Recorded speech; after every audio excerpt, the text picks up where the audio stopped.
Check में नहीं होता जी पेमेंट है सारा। ये कोई होटल है बेनामी या कोई प्रॉपर्टी है बेनामी या कैश है, बोरी भर के रपी देते हैं भाई साहब, गिनते नहीं जी। लगता है गिन के लेते नहीं, गिन के देते, तोलते हैं भाई साहब, तोलते हैं। हाँ, मेरे पास ऑफर था। जब एक बात बताओ, दुष्यंत चौटाला इनकी तरफ गया है, अंडरस्टूड है, सारी दुनिया को पता है, उसको अमित शाह ने बहुत बड़ा ऑफर दिया है। क्या कमाल है भाई साहब। मेरा आइडिया तो ये है कि ये संख्या ही हजारों करोड़ में है। जब दुष्यंत चौटाला जी बीजेपी सरकार में शामिल हुए, वहीं दुष्यंत चौटाला जी बीजेपी को गाड़ते थे, बोले जमुना पार भेजेंगे, ऐसे करेंगे, इन्हें हमारा नाश कर दिया। 1 घंटे बाद जैसे ही सरकार में 10 एमएलए बने, बढ़ते ही 10 एमएलए, दुष्यंत चौटाला का प्यार जाग गया जी। बोले ओ हो बीजेपी से तो तुम्हारे खानदानी लिंक है, पुराने संबंध है।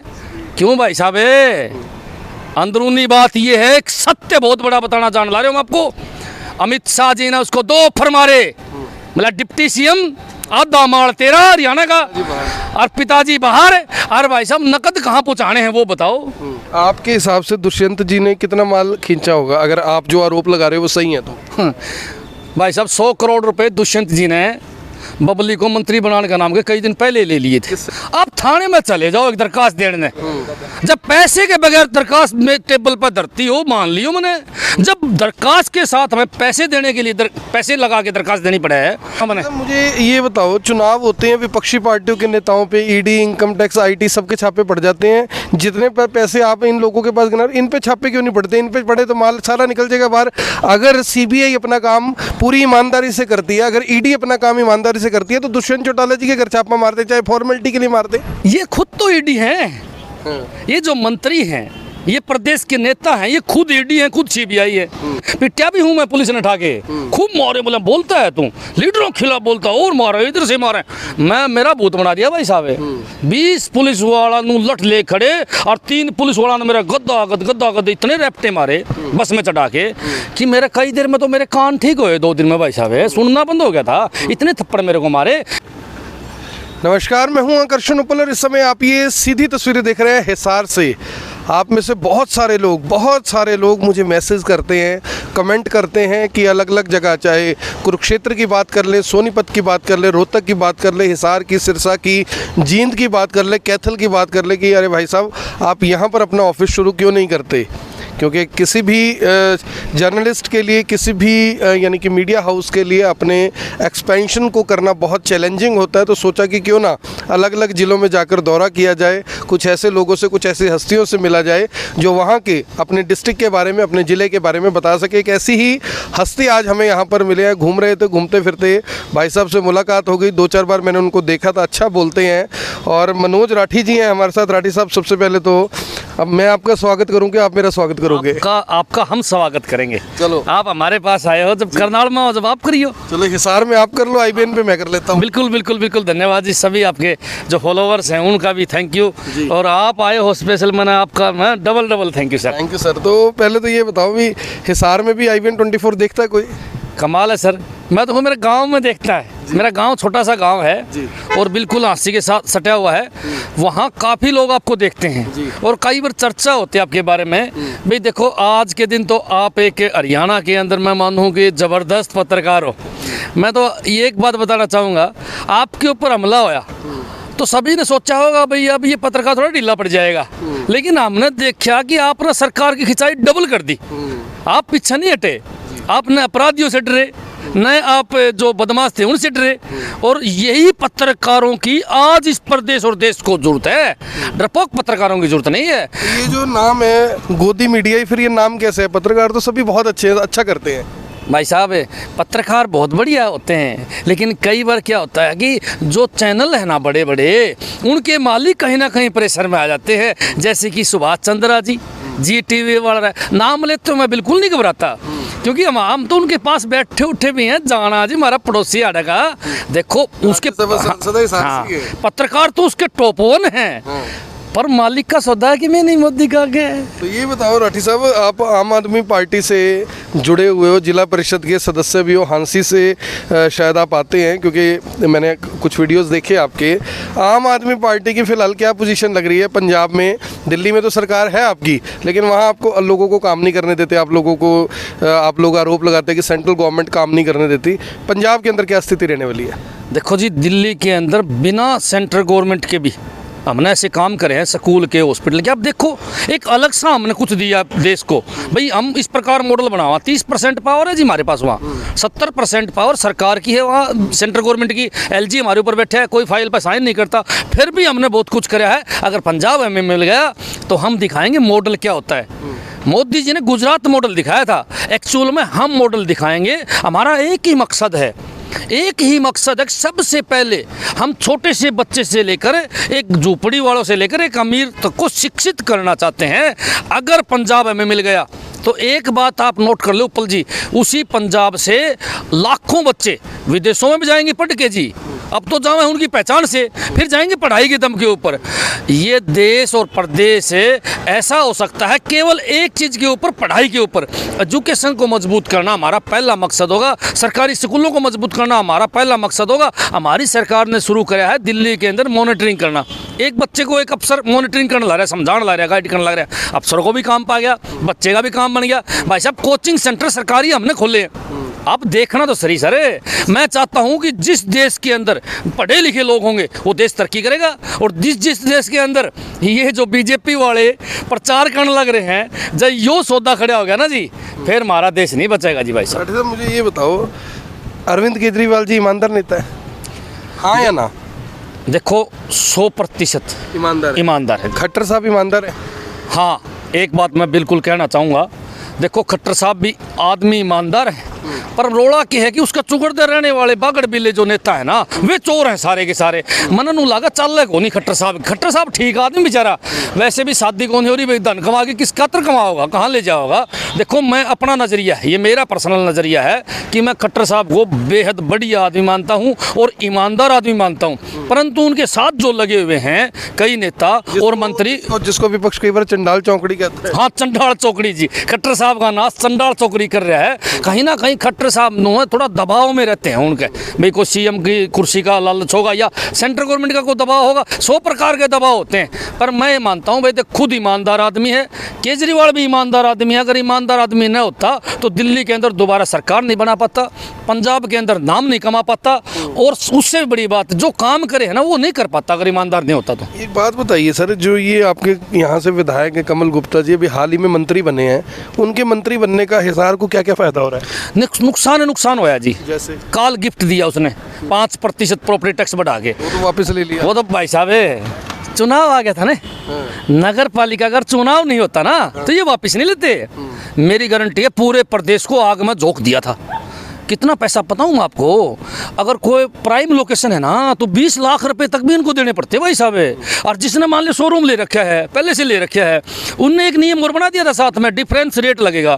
भाई आप शोरूम पे चल लग रहे हो ना तो आपको भी लगेगा, खरीदने को तो लगेगा, आपको भी पहले वाला और 5% का जो हिस्सा है वो लगेगा। अगर वो नहीं दोगे तो आपको NOC नहीं मिलेंगी। राठी साहब, मुझे ये बताओ, जो अब ये इधर आ जाइए थोड़ा सा, जब ये NOC 5% लेते, कहते हैं जी पैसा हमने विकास में लगाना है, आपने सड़क ली, सड़क के ऊपर गाड़ी आप चलाते हैं, कार के ऊपर लगभग 45% टैक्स है, पेट्रोल डीजल के ऊपर टैक्स है, सड़क अच्छी चाहिए तो उसके ऊपर टोल टैक्स है, बिस्कुट खा रहे हैं उसके ऊपर GST लगता है, कपड़े डाल रहे हैं उसके ऊपर GST लगता है, चप्पल डाल रहे हैं उसके ऊपर GST लगता है। चाहे गरीब हो अमीर हो, कोई मांगने वाला ही क्यों ना हो, अगर उसको भी 2 रुपये का 3 रुपये का बिस्कुट का पैकेट लेना पड़े वो भी टैक्स देता है। हर जगह से टैक्स का करोड़ों रुपए का, अरबों रुपए का, खरबों रुपए का कलेक्शन हो रहा है, और इस सरकार के पास तो पैसा ही पैसा आ रहा है। ये पैसा लग कहाँ पे रहा है? आप आज भी कह रहे हो विकास नहीं हो रहा, दिखता आज भी यही है कि हिसार की सड़कें टूटी हुई हैं, चाहे हम करनाल की बात कर लें वहाँ पे भी बहुत अच्छी स्थिति नहीं है। ये पैसा जा कहाँ रहा है सारा? यही तो बात हम बार बार बताते आए जी, सरकार से ये तो सवाल पूछूं मैं, गुप्ता जी तो ये तो बात पूछना चाहूँ भाई, यो माल जो इतना आन लग रहा है, एक आदमी बीड़ी खरीदे है और शाम को खाना खा के सोवे है, यहाँ तक पूरा दिन टैक्स देता हो, पानी की बोतल पे टैक्स है, हर चीज़ पे टैक्स है। मैं तो मन नू लग गया भाई साहब, ये तो जो है ना अब वहाँ पर भी टैक्स लगा दे अगर इनका बस चल रहे तो। लग गया था अभी ऑक्सीजन। हाँ वो करा था काम है, लेकिन मैं मानूँ कि भगवान फिर भी देखने लग रहा है। लेकिन इतना टैक्स का पैसा आने के बाद विकास नहीं होता। आप सड़कें देखो टूटी पड़ी हैं, अब बुरा हाल है, न हॉस्पिटल है न स्कूल है, कुछ भी नहीं है, न रोडवेज है न ट्रेन है न लाइट है। भाई साहब कोई भी चीज़ नहीं है, पर करोड़ों का टैक्स जावे खड़ा है। ये बड़ा सत्य बताने खातर मैं आपके पास आया हूँ। एक बात मेरे को आपको मैं एक बार ये बता दूँ माल कहाँ जावा जी। अच्छा। देखो सच्चाई है, हमारे गुप्ता जी जो थे ना, वो पहले कुछ नहीं थे, आज अरब खरबपति हैं। हमारा 80 के अंदर विनोद भ्याणा जी थे, कसम से जी जुगाड़ कौन था, बस ले रहा था, वह बिकड़ना होगी थी। आज 1000 करोड़ के मालिक हैं भाई साहब। उनकी हमारे पास जुगाड़ है, कहाँ कहाँ प्रॉपर्टी पड़ी है। राजनीति में पैसा है इतना पैसा भाई साहब डक्कम डाक रुपये हैं जी भाई साहब। इसीलिए आप भी राजनीति में आना चाहते हो। मैं के भाई साहब सारी दुनिया ही आना चाहे है। इतना पैसा है राजनीति के अंदर, इस वर्ल्ड में किसी भी बिजनेस में पैसा नहीं है। यहाँ पता है क्या है, आज एक आदमी एमपी बन गया ना, 100 करोड़ तो बनते ही आ जाएंगे जी उसके पास, 100 करोड़ तो बनते ही दे जाएंगे। आपने एमपी बनना है क्या एमएलए बनना है? मैंने तो जनता भूत बनाओगे, देखो जी क्या बनाओगी। नहीं बनना क्या, आप क्या चाहते हो? कमाल है जी, मैं तो चाहूँ मुख्यमंत्री बनूँ भाई साहब। यानी आपका टारगेट 100 करोड़ का नहीं, हजारों करोड़ों का है। वो तो समय बताओगा भाई साहब। देखो मैं तो सोच रखा होगा। अपने मुंह से बड़ाई नहीं करना चाहता। मैं जिला पार्षद रह लिया, मौका था मेरे पास 5-4 करोड़ इकट्ठे करने का। अभी मन्नू जी मेरे घर आए थे, ऑफर दिया था उन्होंने मेरे को, हाँ भाई आप हमारे साथ आओ। लेकिन हमने बताया जी ऑफर देते हैं, क्या कहते हैं मुझे भी थोड़ा सा बताओ, नजदीकी है क्या ऑफर क्या देते हैं?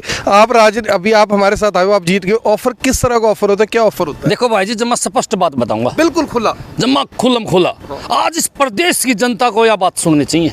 जब कोई आदमी पार्षद बनता है, जब कोई आदमी विधायक बनता है, तो उसके बाद जब बड़े नेता आते हैं, मंत्री आते हैं, लंबी लंबी गाड़ियों में बत्ती लगा के, तो आते उसको कहते हैं हमारी तरफ आ जाओ, क्या लेओगे? बोला जी मंत्री बना दो। बोला ठीक है और बताओ। बोला जी वो बताओ। बोले जी वो बताओ कहाँ भेजना है, क्या पैसा है? हाँ नकद के चेक? नकद चेक में नहीं होता जी पेमेंट है सारा। ये कोई होटल है बेनामी, या कोई प्रॉपर्टी है बेनामी, या कैश बोरी भर के रपी देते हैं भाई साहब, गिनते नहीं जी। लगता है गिन के लेते नहीं, गिन के देते, तोलते हैं भाई साहब, तोलते हैं। हाँ मेरे पास ऑफर था जब मैं पार्षद बना था। पार्षद बनने के बाद चेयरमैन बनता है जी भाई साहब। कितने का ऑफर था? चेयरमैन बनता है, चेयरमैन को वोट डालने के लिए मेरे पास आए थे जी, हमारी पार्टी में आ जाओ वहाँ पे और वोट दो। कितना खर्चा लगा? बोला आपका माँ जी 25 लाख रुपए लगाए। बोला 25 लाख रुपए नकद पकड़े, आगे तरह का धंधा करवाएंगे, तेरा बिजनेस में सेट करांगे। अरे भाई साहब ये लाल बत्ती वाली गाड़ी है ना आपकी है। अच्छा भाई साहब ये किसने बोली ये बात? कमाल है जी, मंत्री जी बोल सके। कौन से? अभी मन्नू जी। हाँ यस। एक बात आप मैंने बताओ, मैं आपने बताना चाहूँ, ये एक नहीं है। आप एक बात बताओ, दुष्यंत चौटाला इनकी तरफ गया है, अंडरस्टूड है, सारी दुनिया को पता है। उसको अमित शाह ने बहुत बड़ा ऑफर दिया है। क्या कमाल है भाई साहब। मेरा आइडिया तो ये है कि ये संख्या ही हजारों करोड़ में है। एक बात मैंने बताओ, अब जब दुष्यंत चौटाला जी बीजेपी सरकार में शामिल हुए, वहीं दुष्यंत चौटाला जी बीजेपी को गाड़ते थे। बोले जमुना पार भेजेंगे, ऐसे करेंगे, इन्हें हमारा नाश कर दिया। 1 घंटे बाद जैसे ही सरकार में 10 एमएलए बने, बढ़ते ही 10 एमएलए, दुष्यंत चौटाला का प्यार जाग गया जी। बोले ओहो हो बीजेपी से तो तुम्हारे खानदानी लिंक है, पुराने संबंध है। क्यों भाई साहब?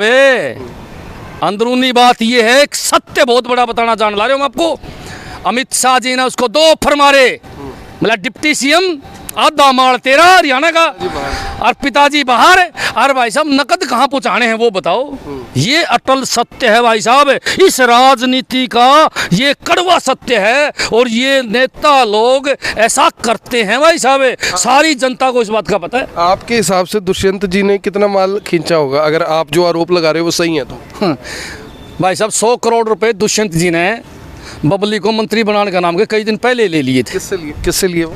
हमारे जो पंचायत मंत्री बनाए हैं। नहीं बबली जी ने दिए 100। हो कमाल है भाई साहब, बगैर पैसे कोई काम नहीं होता यहाँ। आप थाने में चले जाओ एक दरखास्त देने, जब पैसे के बगैर दरखास्त में टेबल पर धरती हो, मान लियो मैंने, जब दरखास्त के साथ हमें पैसे देने के लिए पैसे लगा के दरखास्त देनी पड़े है, जब हम किसी सरकारी दफ्तर में जाओ वहाँ पैसे देने पड़े हैं। ये तो सबको पता है, आप वो 100 करोड़ वाली बताओ, वो ज़्यादा बढ़िया लग रही है मेरे को। सुनो मेरी बात, जब हर जगह पैसे देने पड़ते हैं, तो आपको क्या लगता है ये मंत्री पद फ्री में मिलते हैं?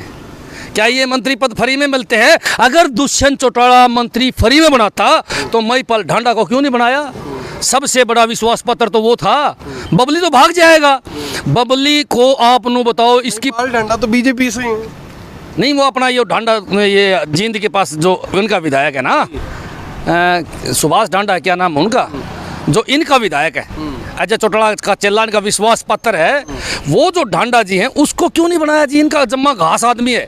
बबली क्यों बनाया? अब बबली की बात और बताऊं, बबली का जो हल्का है ना, वो भाई साहब बराड़ा वहीं से है, निशान सिंह वहीं से है। हाँ, एक खास बात है, आप नोट करियो, ये बात नोट करने की है। जब बीजेपी और जेजेपी अलायंस में चुनाव लड़ेगी, उसका बाबू को होता है बात, बोले मिलके लड़ांगे, तो टिकट किसको जाएगी जी? इनने तो 20 एक देंगे बीजेपी वाले, 70 तो बीजेपी, बराड़े की तो पक्की है। बबली की टिकट भी आगे नहीं है, फिर भी बबली को मंत्री बनाया है। आप एक कॉमन सेंस सोचो इसके बारे में, क्यों बनाया है? और इस प्रदेश के अंदर जेजेपी के 10 नेता हैं, 10 विधायक हैं, सब तरफ पियाड़ा कौन है भाई? दादा गौतम को बनाया, किलकी मार मार के मर गया। हमारा दादा गौतम विधायक है नारनौंद से, कल्लाबाती खा खा के मर गया। उनको 10 के 10 विधायक मेरे कारण जीते हैं। मैंने सपोर्ट करी इसलिए बोला जीत के, नहीं तो बोला सौदा के भी नहीं था। एक बात बताओ, उसको क्यों नहीं बनाया? बबली को ही क्यों बनाया? सबसे मालदार पार्टी बबली है।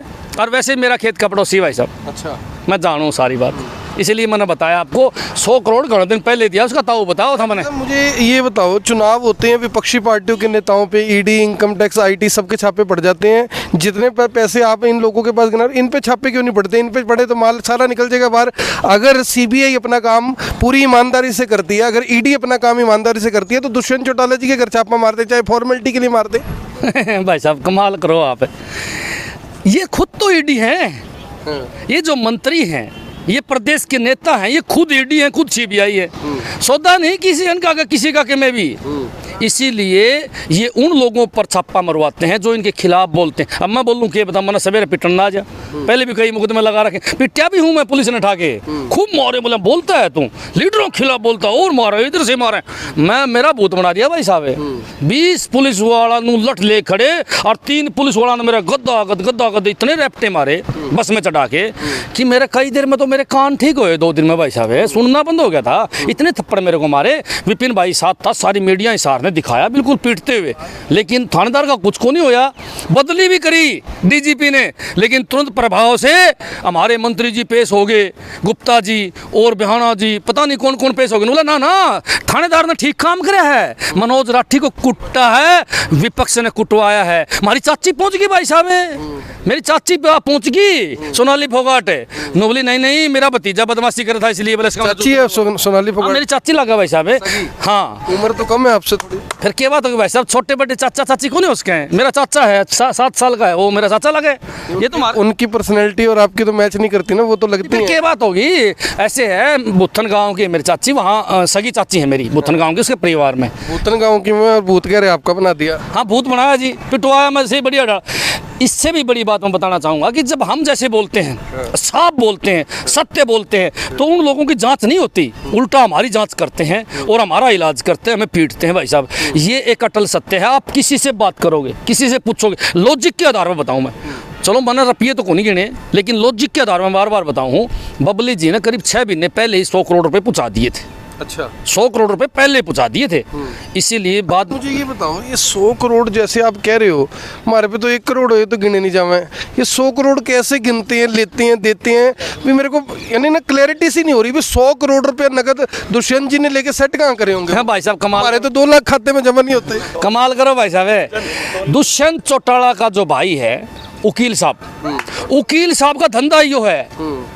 वकील साहब सारे पैसे एडजस्ट करने का काम करे है। अच्छा, रुपये बोरी की भर के, ट्रक भर के बाहर भेज दे भाई साहब। इनके देखो, एक आम आदमी अगर नेता बन गया तो उसकी कैपेसिटी होगी 5 करोड़, 10 करोड़, 20 करोड़ तक खा लेगा वो। उसकी कैपेसिटी इतनी होती है क्योंकि सोर्स नहीं होते। और अगर एक खानदानी आदमी नेता बन गया, जिसके पहले बाप दादा नेता हैं, उनके संपर्क विदेशों में होते हैं, बाहर संपर्क होते हैं, तो वो क्या काम कर रहे हैं कि हवाला के जरिए पैसा बाहर लेते हैं और वहीं प्रॉपर्टी खरीद ले में। अगर इनकी तसल्ली से लीडरों की जाँच हो ना भाई साहब, सौदा है कि मैं नहीं, आधी संपत्ति हिंदुस्तान की बाहर पड़ी है, आधा माल बाहर पड़ा है, वो सारा का सारा अगर यहाँ आ जाए तो आप भी 20-30 करोड़ के मालिक हो जाओगे। ये भाई जो खड़े है ना, इसका भी 20 करोड़ हिस्सा माव है, जब वो सारा माल इधर आया था। ये भाई खुश हो रहे हैं 20 करोड़ का नाम लेते ही। नाम लेते खुश हो गए ना, पैसे आगे तो कई बार खुशी के मारे भी अटैक हो जाते। देखो भाई साहब, दिल खुश हो गया। दुष्यंत का भाई है, वकील साहब है, उसका काम ही यो है कि वो पैसा एडजस्ट करे सारा। बाहर जाओ है तीसरे दिन कहीं ना कहीं, ये जो बाहर जाओ नेता, ये घूमन कौन सा भाई साहब है, पैसे को ठिकाने लगाने जावे हैं। ये एक बड़ी बड़ी सच्चाई है। और मेरे जैसा आदमी जो खुल के बोलने वाला ना, उसको मरवा भी सके हैं। मैं लुकदा अंडा जाऊँ सारा दिन तो एक आधा गनमैन रख लो ना, प्राइवेट रख लो। भाई साहब मेरा इतना जुगाड़ को नहीं, मेरा तो गरीब सा जुगाड़ है। मैं तो सारा दिन डाकम डाक रहूँ भाई साहब, सारा दिन डाकम डाक रहूँ। देखो सच्चाई अलग है, सच्चाई अलग कहानी है। आपकी जनता देखने लग रही, सारे भाई देखने लग रहे हैं। मैं एक बात बिल्कुल बताऊंगा सभी भाइयों को, देखो भाई जो मैंने शब्द बोले हैं एक एक सत्य है भाई साहब। अगर मेरे शब्दों में किसी नेता को, किसी भाई को झूठ लगता हो तो भाई मेरा नार्को टेस्ट करा लो और 37 लीडर का भी करवा लो।